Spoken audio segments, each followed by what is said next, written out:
is Patsy with a Z. Welcome to Joy on Paper Live, a program for writers and those who dream of writing, and for everyone who wants to know the story behind the book. And boy, oh boy, I want to know the story behind this book because I cannot believe it.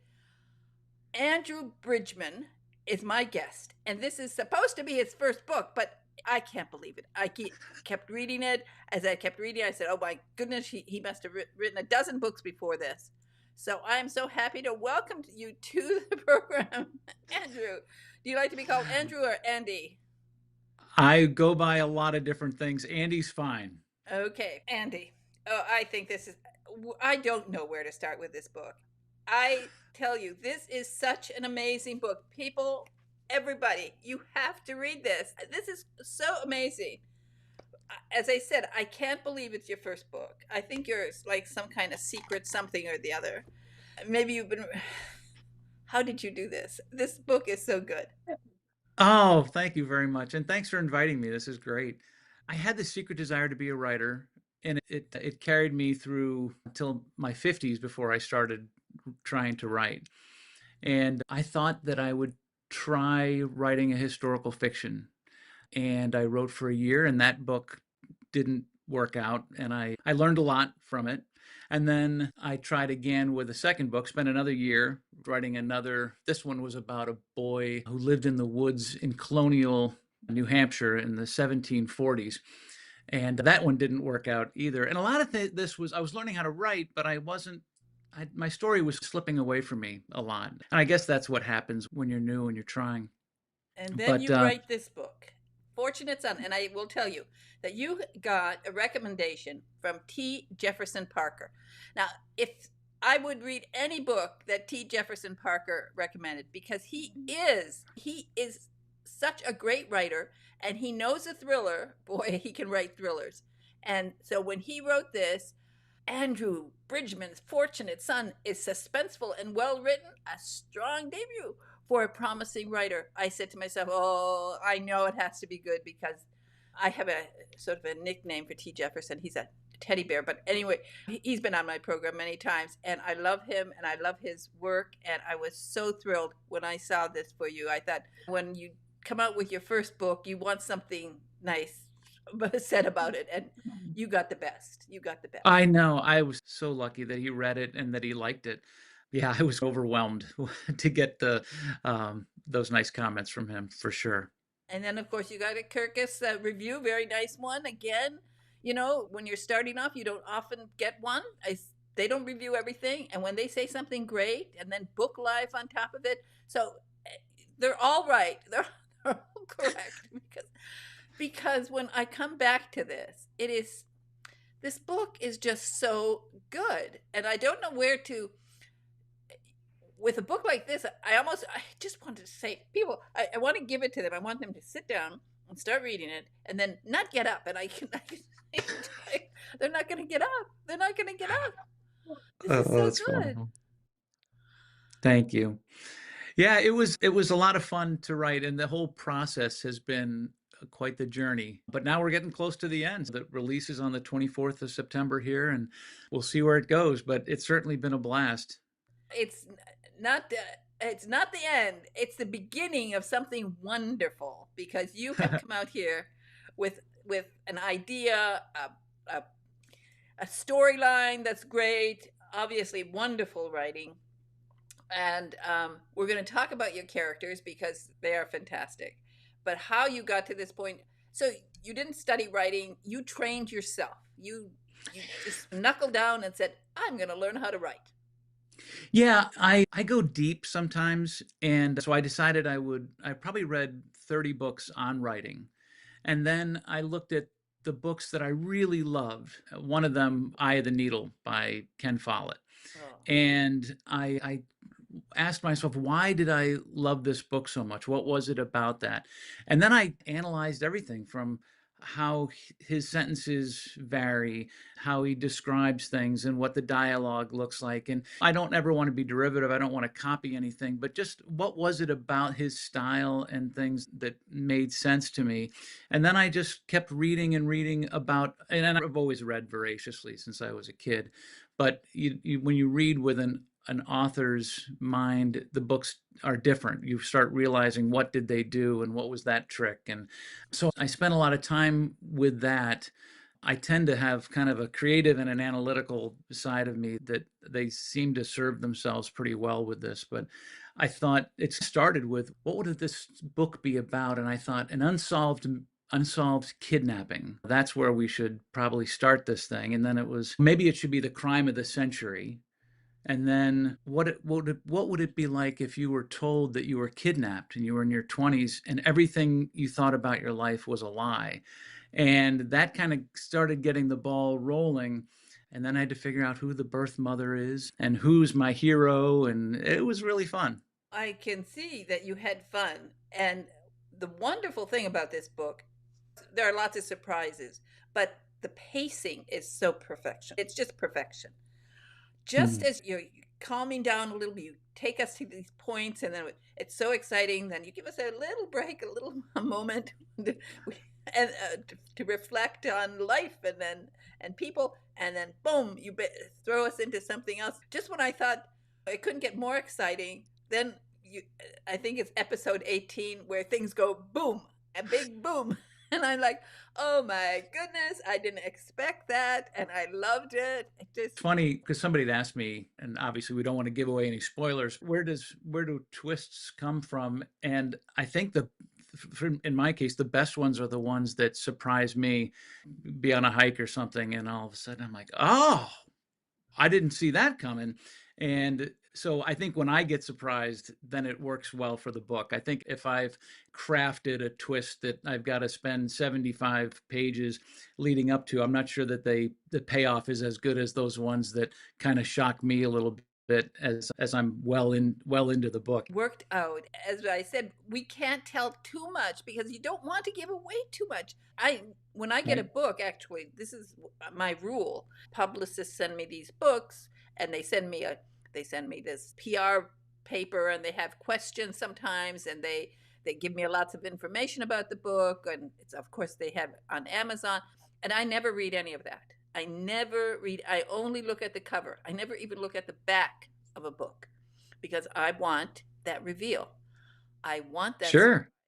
So I never look at anything else. I don't listen to anybody telling me anything about it.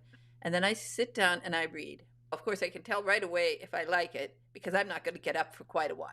You know, that works. I'm not moving. I'm not moving. And certainly in this case, I mean, I sat down and I said, oh, I was a few pages in and I said, oh my goodness, I know this is so good. Of course, we have the prologue, so that gives us a hint of something going on. And then when we get into the main story, it's just one after another. I was so excited, and I don't think I stopped until I was 1/3 done before I had to absolutely had to get up and have a cup of coffee, and then I went right back to reading it because it is just so good. Oh, thank you. Or as you said, you're just starting this, so I don't know. You have to have a kind of spiel that you give about the book. I'm sure you've been prepared for it. This is your first. This is your first opportunity to get out there and start talking about you. It must be. You must feel really great. One, it's just knowing the reception that you've already gotten, and I know the reception you're going to get. You must feel really good. I do. It's a process of, I had promised my wife that I would write a book because she told me that I should, because I had mentioned to her that was one of my dreams of doing. And she said, you have to do it. And she has this way of believing in me sometimes more than I believe in myself. So I promised her a book. And when I finished it, I said, is it a book? Because it's my voice. It's me on a piece of, does this seem like a book? She's, yeah, of course it's a book. So that's where you start, I think, when you've never done this before, is did I make a book? And then gradually you start realizing, hey, it's a good book and people are enjoying it. And I thoroughly enjoy writing. And I've actually already finished the second book, which will come out in May of next year. So that's fun too. But yeah, it's been a very joyful experience, and it's gotten already farther than maybe I had hoped, because I had started this with, as a promise to my wife, that I would write her a book and I would do the best I could. And now it seems to have taken a little bit of life of its own, which is really fun and gratifying. And probably the best thing is knowing that with people's lives and how busy they are and the grind that they've got, that these early readers have, I've been able to give them some joy and some time away from all that stuff, which is really a cool experience for me. It is. I'm glad you used the word joy. Yeah. So, yeah, exactly. So that's why I named this program Joy on Paper, both the joy of writing and the joy of reading. And beginning, I always say this program is for writers and those who dream of writing. And you're one of those dreamers. And I love that you made it come true and made it come true in a big way, because I know, I mean, I knew, of course, that there was going to be another book. I'm glad that you're well in on the way, because I don't want to have to wait a full year to get it. I'm ready for it next week. So of course it is a continuation. I mean, this, you turned this into a series. Yes. Did you plan it that way when you started? Did you say, "Gee, I want to write a series"? No, and I should probably, so the premise of the book is that this guy is found, they find him after 20 years of this crime of the century kidnapping, and his mother is about, his real birth mother is about to be inaugurated as the vice president. I had all my characters, and one of them was this grizzled FBI guy, and I needed him to speak to somebody. So I had to give him a partner, and I thought I'll give him a woman who is a young woman who is just starting on her first day in the FBI, and her name is Emma Noble. And at first, she was just a placeholder, just somebody to, so my FBI guy could talk to. And then she sold herself. I really started enjoying her character, her strength, her fallibility, her naiveness a little bit, but also her strength of character. And I started falling in love with Emma Noble, and is by accident. So the second book is A Noble Sin, which will carry her story forward. But it's a good question, because that was not my intent originally, was to make a character that I would fall in love with so much that I wanted to see her in other books. That is the excitement of becoming a writer. So often a character takes over. No matter you put, sometimes they start off as a very small character, and next thing they run with that book. They get in your head, and certainly she did. And of course, the main agent, special agent Briar Metcalf, interesting name, with a prickly kind of name, and a prickly kind of person, a great combination. And they played off of each other, to the point. It's always like this when I get really excited about a book. When I say they're playing for me, they become very real. I know them. I like them. I see them as I saw this as a movie in my head, and then that's what happens to me when I get Mm. crazy about a book. And I was happy. Actually, I knew within 10 pages that this would be a series, because once you have a character like this, you cannot. I don't think Emma would let you go. No, it's funny because it's rife with problems when a guy in his 50s decides to try to describe and build a real life character who's a woman in his 20s. And I wondered, boy, how many mistakes am I going to make here? And then I thought about my daughter, who is a young woman in her 20s that has a lot of similarities to Emma Noble, who lives in Brooklyn. And I realized, if I can just put my daughter, who is one of the funniest and sweetest people that I know, if I can give her an FBI badge, what would that look like? And so that's a little secret sauce there, Patsy. But yeah, Emma Noble is suspiciously like my daughter. And what's your wife's name? Kathy. Kathy won't be too jealous of. No. Won't be too jealous of Emma. But No. it was her idea to start this book, and that Right. Emma's not going to alone. It's not your fault, right? No. No. So there you are. Did you write the prologue first? Did you have that already in your head? No, I think I had probably four different beginnings. And one of the things that I'm trying to do better at now is I get so excited about the beginning of a book, and I'll spend, sometimes 2 months on just the first chapter, and then I'll get into the book and I'll realize that's not where the book starts, or that's not, that was, it was just wasted time. So I wrote the prologue, or a version of it. But the thing about the prologue, that I knew what was going to happen, and not to give much away, but it's the prologue is the minutes before this kidnapping, and it's our assassin villain Arno Fare is sitting in the car, and we're in his head a little bit. But what was odd, and I've learned to just trust my instincts. I don't know why those things happen, but I had him turn around, and all I wanted him to see in the back seat were two empty booster seats. But for whatever reason, I wrote two empty booster seats and a bouquet of roses. And I have no idea why a bouquet of roses would be in the back seat. And I sat with it for a while, and a whole level of the story emerged because of that happy accident. So, because of the prologue, I think I probably made, I don't know, probably 8 rewrites of this book, Patsy. So it wasn't all, it didn't emerge as incomplete for sure. So, how did you get to the point? Well, as you said, you started it, you're working on it, and things change as you go along. You improve things, you rewrite, which is a big part of being a good writer, because you have to rewrite. It doesn't come out perfect for most people the first time, but that process, talk a little bit about the writing process. How you, as you said, you analyzed other authors' writing. So now you were in a position you had to analyze your own writing. And what did you find? Did you find that you were using some words over and over, or was there certain things that you saw, I have to fix this? Yeah, I think everything that I had always heard was writers having to cut down their first draft. And I don't write that way. I almost, it's almost like an underpainting. I think I'm writing the story, and then I realize, no, I need to flesh out some parts. So I'm usually adding layers in my drafts, not taking away. But I think there's things that I felt comfortable with, dialogue, basic sentence stuff, trying to, I think the hard part is finding your own voice. I don't want to copy somebody else. I don't want to be derivative. And my hope was, and I think the thing that I discovered, what I love about books, the books that I love, are that they have a literary sensibility with a fast paced thriller aspect to them.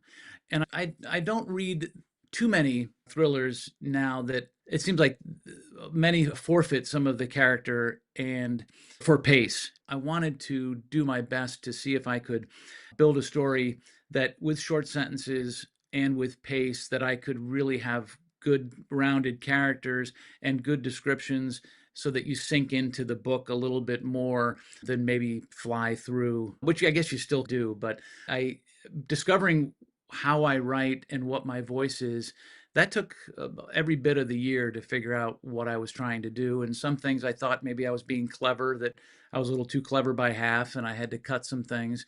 And other things that it was, I was just having fun with it, and I got lucky a few times where I decided to place the camera in a scene, or who I decided to tell a story through. Instead of being a narrator drone over the top, maybe I would tell a story of this scene in the eyes of a woman who was on her way to her child's school play, and describe a pretty explosive situation through her eyes. Those were all just fun things to discover the how I write. And I think now that I've written 2 books, I'm still trying to figure out what is it that I do well and what is it that I don't. It's easy to look at other authors and know what they do. It's hard to look in the mirror sometimes and try to figure out what it is that works and what doesn't work. And then maybe you just drop that and just try to be true to yourself and do the best you can. So, at what point did you find that once you had what you thought was pretty good, at what point did you get involved with an editor? Did you hire somebody first? Did you work with somebody before you tried to sell it? How did that work? Yeah, I have no connections in the writing community. So I followed a literary agent who had recommended an editor, And I sent a chapter or two to her, and she read it and she said, it's a little dark for me. And I didn't realize that some editors are cozy mysteries and some other editors do other things. And I thought, I wonder why she thought it was dark. And then I realized there's a lot that happens in the first three chapters Oh that yeah. that Oh yeah, that maybe I could see. Yeah, sure, it is a little dark, but she recommended an editor. His name is Ed Stackler, and he does all of Greg Iles's books, and he's a wonderful guy, and I really hoped that he would take the time to edit this. And he agreed, and I was really happy about it. And then I got up the courage to ask him if he knew any agents, and he said no, which was fine. I knew that was going to be a tough slog to get an agent. And then he read the book, and he had amazing things to say about the book. And he said, "Who do you want to work with? Because I know everybody." And that was a really fun day, and got an agent that has got Pulitzer Prize winners and best-selling novelists in their pen, and this was going to be their big book of that year. And it was really fun for the beginning of this. So yeah. when you get the editor for Greg Iles, that's about as high as you can go. He is Yeah, something. I Oh, and Ed became the champion for me and for the book. And that's the story of how this book has emerged, is that Kim, who she's Kristen Hanna's publicist, and I reached out and said, would you be interested in working with me? And she said, I'll read it. And then she's like, yeah. And she has been fantastic to work with. The Mission Point Press people have fallen over backwards to try to make this the best launch that they can. It's really gratifying to have people in your corner that are excited about the book, for well, sure. that And that you you got too. And thank you. Yeah. that you got Kim Dower is really terrific because she is the publicist who stands out. Now I get things from publicists all the time, from all over the world even. And then I get something from Kim. First of all, she always makes sure that, like, I get the stack. In one day, I might get 8, 10 books. Somehow, Kim always makes her envelope stand out from everybody else. She's just clever that way. So immediately, you tend to put hers on top because it shows that she cares. It shows that Yeah. she's thinking. It shows that this is so true because when I started in this business over 9 years ago, and I didn't know anybody in the publishing world. I didn't know any publicists, publishers, anything. And so I was getting books, And then one day I get this envelope that stood out from everything else. All the others are brown and boring. And she's got It this was, let me guess, it was very pink. uh, white with pink labels and hugs and kisses. I don't know this woman. I don't know this woman. She's putting hearts and Valentines on. And I thought, who is she? And I had to open that envelope. I had to. And of course, that was the first time that I took one of her people. And of course, since then, she's been on Joy on Paper for her own books, her poetry books. Mm, So, wonderful. but she puts all that energy into supporting the authors that she loves. And I can see, she told me, Patsy, you're gonna fall in love with this book. But I still, even though she says it, I'm always careful. I don't read anything about it. I don't look at the back cover. If I had known about T. Jefferson, I would have read it right away. But it was the idea that I don't know anything, and then this reveal. Oh my gosh, it's almost like magic. I kept saying to myself, how does he do this? How does he do this? And you're talking about you analyzed other writers. Now, a lot of writers are going to be analyzing you because they're going to be Mm. saying, how did he do it? How did he do it? His first book out of the, like a horse, you coming out of the thing, and you're taken off, and you've taken off because you are now on a career path, a big one, and it's so exciting to see this. I get so excited about it because this is really a terrific book, and when people read it, and, and what I like what you said about the joy, because people need, we're under stress, we have all these problems, and then when you get something like this where you're sitting and you're reading it and you forget everything else, you forget everything, and it's just so well written, and the storyline is great. And I think there's also, it happens when you're reading a new author and that he or she is so good, you're so happy For book lovers, just happy for the author that sometimes you come out with your first book and it's good, but it's not, doesn't get this kind of notice that I'm sure you're going to be getting, and that the praise, it's going to be all over the place. It's just, I think it's thrilling. This is what makes writing such a wonderful career. I'm hoping it's a career for sure. It's fun to fall in love with something late in life that you didn't know, that you always dreamed Yeah. about, but you hadn't really applied yourself to it. And I think there was never a time that I didn't want to be a writer. And I had always looked at it like it wasn't practical. And I heard something recently that when we say something isn't practical, a lot of times the underlying part of that is that there's some fear there.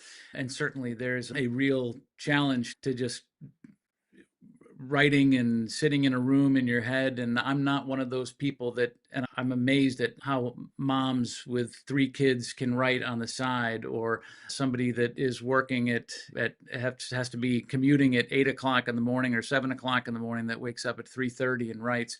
I don't think I've got that in me. I spend all day with this. And I wish that I don't know if I wish that I had tried it earlier. I No, don't think no, I'd no. be as, yeah, Yeah, I think it's coming at the right it time. comes at the right time because you have a lot of things behind you, a lot of knowledge, and that all comes in here. And all of these Mm. characters, they're all coming out of something that you've done. So do tell us a little bit about what you did before you started writing. And I see your piano back there, and if you want to get up and sing and play some jazz for us, I we'd think give you're you gonna here. lose. You're gonna lose some people if I get over to the piano. But I so it's been. I graduated from college, and my first job was selling carpet out of a white minivan in Iowa and South Dakota. South, And yeah, not in yeah, wintertime. it was a lot of, oh yeah, a Oh lot my of God. time on the road doing that. And I was a history major, and I didn't want to go to law school. And I think that's where you go to sell carpet samples. But I did that for a while, and I played rugby. I lived in Iowa and then in central Illinois, and met my wife. I worked a little bit at a university and played rugby, and got into the insurance business, and we started our own insurance agency about 24 years ago.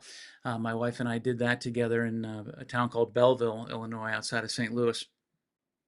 And I experimented with being in some plays, and was in a singer in a jazz band. And yeah, so I did it. I've done a lot of things. And a lot of them haven't panned out. I'm a plein air painter disaster, but I tried that for a little bit, and that didn't work. But I think a lot of life might be, or at least the richness of life is to dig holes and to see if there's treasure there. And this certainly was a hole that I dug that I didn't expect to find what I found in this one. But yeah, it's, I guess life's a little bit like a treasure hunt, and this one worked out. I like that you mentioned treasure because I have a feeling you're going to be going ting. This is going to be a nice big seller. The whole, I don't know how long it'll take before you get a streaming series deal. They might want three books before they offer you that, but this one's ready to go. I could write the script tomorrow. I worked in Hollywood. That's what I did. I took some books, and I would be true to the book. I would be true to the, Yeah. because you have to really love it, and that's where sometimes the downfall is when they move something to Hollywood, Mm. because you have to have. It's funny, my family, they play the game of who should play different characters. And I realized that all of my favorite characters are in their 60s. And so I don't watch as many movies as I should. Who would be the best Emma Noble as a 25-year-old rookie FBI agent, or Ben Danvers, who is this discovered kidnapped victim who's also in his 20s? You I'd leave that to the your daughter experts. can probably your daughter could probably pick out the younger generation of actors, but it's gonna be fun, and that's gonna happen. I guarantee it. I've been Mhm. right. I started this program over 9 years ago, and I quite a few of the authors who came on my program, I'd say that has to be like Jojo Moyes and all sorts of authors, and I said that has to be a movie, and a lot of them are coming true because when I see it and I want it and I want. But I want Well, the I book. hope you're right. That would be so much fun, wouldn't it? Oh, Gee. it is fun. But I want the next book, so I'm so happy that it's going to come out in spring. and we won't have to wait to the fall because Right. I'm going to be eager. And meanwhile, you're in New Hampshire, so you'll have a nice long winter to write more. It's going to be an interesting winter because I understand that I was told recently that we are going to be, fingers crossed, first time grandparents in February. So Ah, it'll be a very fun winter up here in New Hampshire. and you have a nice log house. That's really nice. That's beautiful.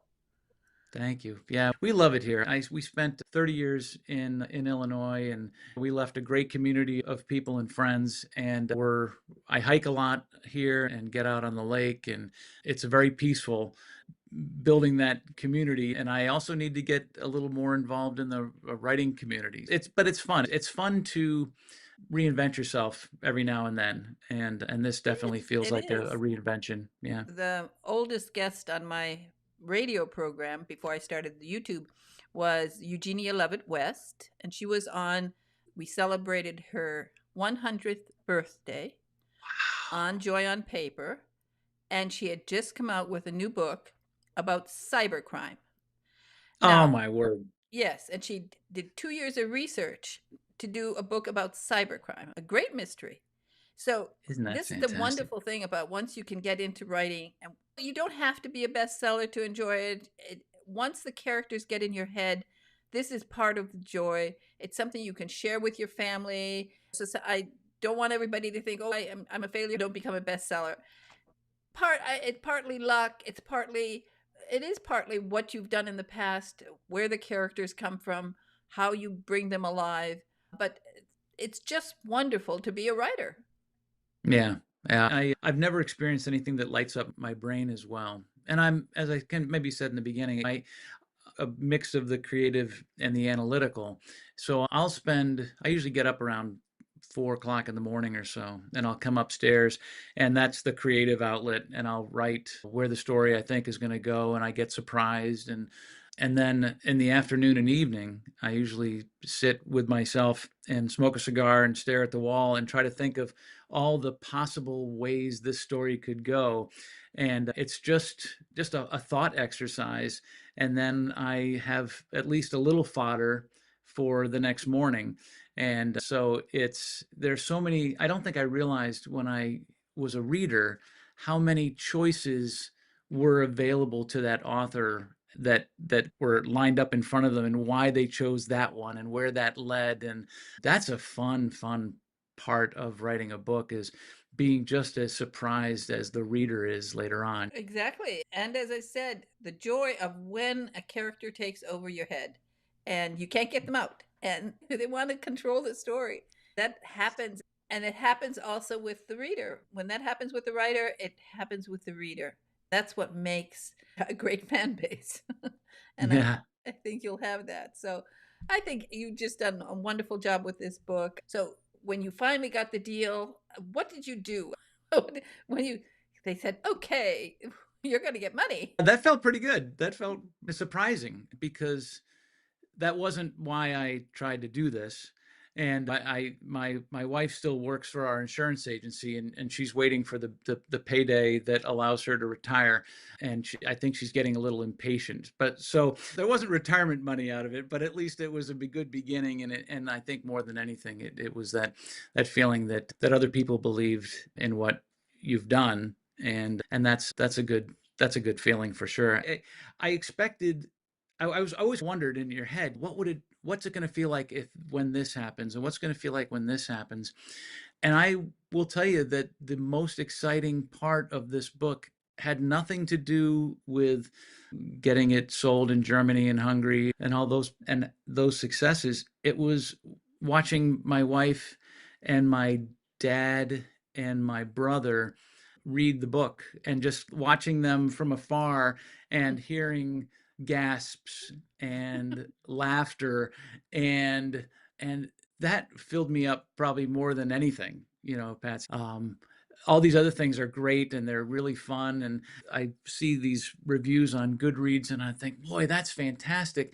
But they're I don't want to ever get immune to those nice comments, but nothing will compare with just having family read it and be excited about it, and getting a big hug from my dad at the end saying, Yeah, "Boy, you did it." that Yeah. that is true, and there's nothing. It's good that it comes that your dad can see this success, because it was with me. I had three of my scripts were optioned, and Oh, they wow. appeared in the Hollywood Reporter, and it was a big deal. You don't get in the Hollywood Reporter. One page in the Hollywood Reporter is so expensive.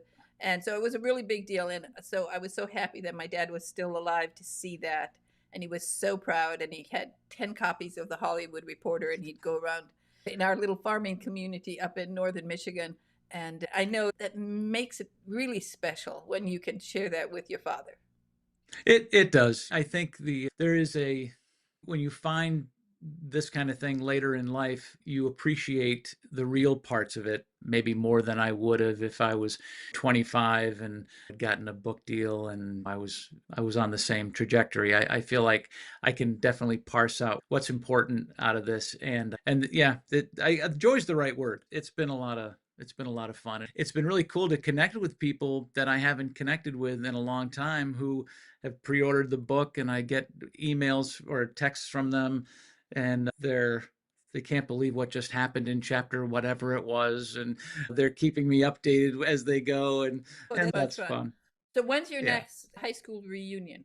I have not been back to my high school reunion. Now you have. I threw my mortarboard up in the air, and I Okay. hadn't been back, but in so I grew up in outside of Philadelphia in a town called Phoenixville, and there is a bookstore in Phoenixville, and it's oh boy, why did I just forget the name of it? That's not very helpful. I think it's Reading and Company, or Reads and Company, and we're going to have an event in my old hometown at Oh, at the end of October, and I'll be able to see some people from college and some people from high school, and we'll trade some hugs and some laughs, and that'll be fun for sure. Yeah. absolutely. That'll be wonderful. A wonderful, it'll give you a lot of things to put on your Facebook page and all of those things, that because now you have to promote your book. So you've had the fun of the writing and the releasing, and but now comes the real work.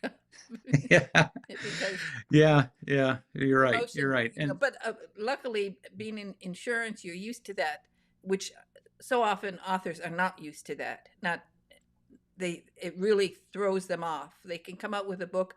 I just had an author. I mean, she's got a great book. She's all enthusiastic and getting great reviews, but the process of going out and having to promote it, that still terrifies her. She's not used to doing that. She's been at home, and it's hard. You really have to get into that mindset where you can get out there and promote yourself. But you'll be great at it, because I'm sure you were very successful with insurance. And it's I spent a lot of time in lots of meetings, and you get to a sense of that maybe a little bit more. I will always remember I went to a Writer's Digest convention. It was in 2019. And they had I don't know what they call it, a blitz, a litter agent blitz or something, where they get to pitch their book for 90 seconds to maybe three different agents. And I saw all these writers in the hallway, just nervous, and they're in their best suits. And I thought to myself, this should be a show. This should be that reality show of how do you can't write a book and not be a little introverted, and then to expect people to just suddenly flash in front of people and come up with 90 seconds of gold about the thing that they just spent 3 years in the basement with is just, it's a horror show. I didn't see, I'm sure they all did great, but that idea is oh just a no, they very probably scary didn't all thing. do great. That's a problem. It's You're in the movie business, and they want a log line. You do a script, but they want that log line. It's one line. That one line has to interest them. When they talk elevator pitch, that's really an elevator pitch. And they're not Yeah, that's joking. crazy. And a lot of people don't get through it. A lot of people are traumatized. And a lot of Yeah. people give up. They do give up. There are writers out there who give up. Sometimes they'll give up for a while, and they'll come back after they've processed the whole thing. But it's it's tough. But for a rugby player, I don't worry about a rugby player. You're going to push yours. And I'm used to getting hit, if that's that's what you mean. Yeah. I was going to say that.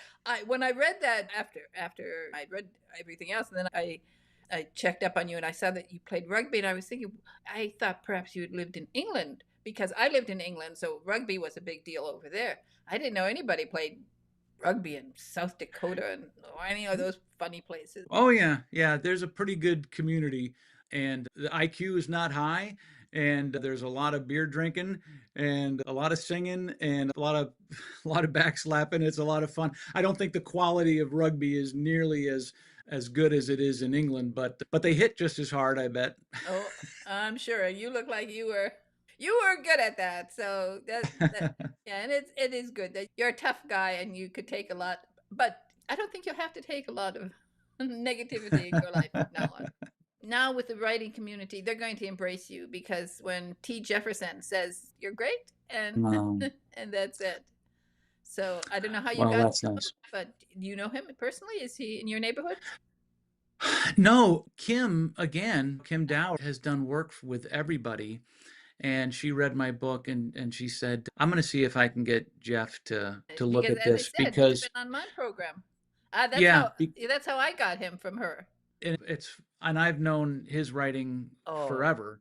And in fact, my dad had told me he had sent me, I wish I could remember exactly what this was, but it was in one of T. Jefferson Parker's books. He had a psychologist talking about what are the seven most important things about your life. And my dad was so struck by that he sent us an email because he read that book with the seven things that were most important in his life that he wanted us to know about. And then to be able to have T. Jefferson Parker blurb my book, that was a full circle moment for sure, Patsy. exactly. I call those golden threads, and you'll find that happens. I find I have all these golden threads that connect me to authors or to places that the authors write about or something in their life. And I love this. I have a lot of these golden threads, and so that's your golden thread. And I think he's worth his weight in gold too. So that recommendation, but Yeah. you're going to do really well. And I know that you'll be back here in May when the new book comes out. And Oh, meanwhile, that would be great. It'd be fun to talk about that. you have a website, andrewbridgeman.com, right? Correct. Yeah. And people can go there. It's a very nice professional website, really nice, very smart. Thank you. I've got some amazing people in my corner. I tell you what, yeah, they make me look good, make me better looking or better. They make the process look better than it would be for sure. Yeah, if I was doing it. It's really good. I got to that website. I said, "Oh, this is a pro." So this is a fantastic. I'm just so thrilled with this and I'm so happy for you because this happens. It happens sometimes, not to every author, but you've come out really out of the gate running and you're going to be a big hit. And so, Uh, no, it's true. I know it. I'm sure. uh, So, Thank you, Patsy. It's great. We'll be able to look back and I'll say I got my start because of Patsy. So well, that's that'll be good. it. And then when you get your movie deal and when you're going to have a red carpet event, then you have to invite me. That's a deal. That's a That's a deal? deal. Yeah. Okay. That's it because I'm going to promote this like crazy because I love this book. Okay? Oh, thank you. Thank you so much. Okay. Again, it's Andrew Bridgeman, and the name of his book is Fortunate Son. And he is a fortunate guy. And all of you readers out there, you will be fortunate if you read this book because it will give you a really wonderful. Tried to read it in 2 days. I actually read it in one day, and then I went back and reread most of it again. So I could. I think I read until something like midnight because I had to do things in between, like work or cook or something like that. But I couldn't stop. It's just so good. So Oh, thank you so much. And thanks for letting me be here. I really enjoyed this. it's a joy. It's a joy to see you. Bye bye now. Bye. It was so much fun to talk to Andrew Bridgeman about his wonderful book, Fortunate Son. We were fortunate to get to hear about his path to writing a wonderful book. I predict a wonderful series. Please help me by subscribing to Joy on Paper Live so that I can bring you more interviews from fascinating authors. And remember, authors really appreciate getting comments. So please comment on this interview. And when you buy the book, please write a review on Amazon. Authors need all the support they can get. Thank you so much for joining me. Push that subscribe button. Subscribe, share, and comment. Bye.